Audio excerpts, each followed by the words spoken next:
बिस्मिल्लाहिर्रहमानिर्रहीम। In connection to the previous lecture जिसमें हम एंटी फंगल ड्रग्स को डिस्कस कर रहे थे, थोड़ा सा हमने फंगल इन्फेक्शंस का इंट्रोडक्शन किया था और उनकी टाइप डिस्कस की थी कि जो सुपरफिशियल हैं या म्यूकोक्यूटेनियस हैं, सबक्यूटेनियस हैं और डीप इन्फेक्शन हैं। उसके बाद हमने इनकी ड्रग्स को डिस्कस किया था, क्लासिफिकेशन की थी और एंटी फंगल ड्रग्स की क्लासिफिकेशन दो टाइप्स या दो बेसिस पर हो सकती है, उनके स्ट्रक्चर की बेस पे और उनके टाइप ऑफ इन्फेक्शन जिसके अगेंस्ट वो यूज़ होते हैं, पर्टिकुलरली सिस्टमिक और टॉपिकल बेसिस के ऊपर हम उनको क्लासिफाई कर सकते हैं। तो अभी तक हमने पॉलीन्स एंटीबायोटिक जिसमें एम्फोटेरिसिन बी आती है उसको डिस्कस किया था। वैसे निस्टैटिन भी है इस क्लास में, बट पॉलीन्स जो हैं वो ज़्यादा इंपॉर्टेंट है। एम्फोटेरिसिन बी ज़्यादा इंपॉर्टेंट है और डिफरेंट इन्फेक्शंस में यूज़ होती है, लेकिन नैरो थेरेपेटिक इंडेक्स ड्रग है और नेफ्रोटॉक्सिसिटी वगैरह इसके एडवर्स इफेक्ट ज़्यादा कॉमन होते हैं। सेकेंड ग्रुप एजोल है और एजोल के अंदर फिर दो ग्रुप्स हैं, दो इसके सब टाइप्स हैं, एक मीडाजोल और एक ट्रायाजोल। और इन दोनों को हमने डिस्कस किया था कि ये बेसिकली किस तरह काम कर रहे होते हैं। एक एंजाइम है 14 अल्फा डी मिथाइलेज जिसको ये ब्लॉक करते हैं। इनके साइड इफ़ेक्ट और इनका जो स्पेक्ट्रम है उसको थोड़ा सा डिस्कस किया था। सो अब थर्ड जो हमारे पास ड्रग आ जाती है इस कैटेगरी के अंदर, वो फ्लूसाइटोसिन जिसको 5FC भी कहते हैं। ये मैंने मिड में पूछा भी था क्वेश्चन। ये एक एंटी मेटाबोलाइट है flucytosine. When ever any drug is anti metabolite, it means कि वो ड्रग किसी नॉर्मल मेटाबोलाइट के साथ compete करेगी और उसकी जगह पर इंसर्ट हो जाएगी या फॉल्स इन कंपाउंड के तौर पर वहाँ पर यूज़ हो जाएगी। सो इसको क्रिप्टोकोकल मेनिंजाइटिस वगैरह की कंसंट्रेशन के ट्रीटमेंट में यूज़ किया जाता है, हाई कंसंट्रेशन के ऊपर भी और एलोन भी। मैकेनिज़्म में अगर हम देखें तो ये 5 फ्लूसाइटोसिन जैसे ही एंटर होती है सेल के अंदर, तो ये एक एंजाइम परमीएज की वजह से कन्वर्ट हो जाती है 5 फ्लूसाइटोसिन में। उस परमीएज से यानी कन्वर्जन तो यूँ नहीं है कि सेम ही कंपाउंड है, यूँ कह लें कि परमीएज की वजह से इसकी एंट्री आसान होती है सेल के अंदर। उसके बाद एक एंजाइम है साइटोसिन डी अमाइनेज जो इसकी डी अमाइनेशन करवाता है और ये बेसिकली 5 फ्लूसाइटोसिन से 5 फ्लोरोयूरेसिल में कन्वर्ट हो जाती है। This 5-fluorouracil is further converted into 5-deoxyuridine monophosphate, and this 5-deoxyuridine monophosphate, this actually inhibits the thymidylate synthetase। और थाइमिडाइलेट सिंथेटेज वो एंजाइम है जो फर्दर थाइमीन की सिंथेसिस के अंदर यूज़ हो रहा होता है और ये थाइमीन बेसिकली डीएनए का एक इम्पॉर्टेंट स्ट्रक्चर बनाता है। सो ये एंटी मेटाबोलाइट है जो उसकी जगह पर ऑक्यूपाई कर लेता है, इसका मैकेनिज्म है। एडवर्स इफेक्ट में neutropenia, thrombocytopenia, dose related bone marrow depression, hepatic dysfunctioning, liver के जो एंजाइम्स हैं जैसे ट्रांसअमाइनेजेज हैं या फॉस्फेटेजेज हैं, अल्कलाइन फॉस्फेटेज, वो बढ़ जाते हैं। जीआई के डिस्टर्बेंसेस, नोजिया, डायरिया, वॉमिटिंग, ये सब कॉमन है।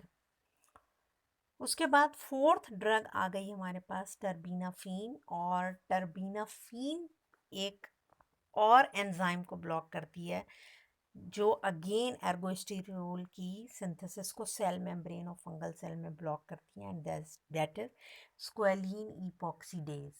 This squalene epoxidase is actually responsible, ज़ाहिर स्क्वेलिन इपॉक्सीडेज है तो स्क्वेलिन को कन्वर्ट करवा रहा होता है स्क्वेलिन 2,3 ऑक्साइड में या स्क्वेलिन ऑक्साइड में, जो फर्दर कन्वर्ट होता है लैनोस्टेरोल में और फिर लैनोस्टेरोल कन्वर्ट होता है एर्गोस्टेरोल में। And this ergosterol is important component of cell membrane of the fungi. So when this enzyme is actually blocked, यानी स्क्वेलिन इपॉक्सीडेज ब्लॉक हो जाता है, तो आगे जाके अर्गोस्टेरोल नहीं बन सकता एक चीज़।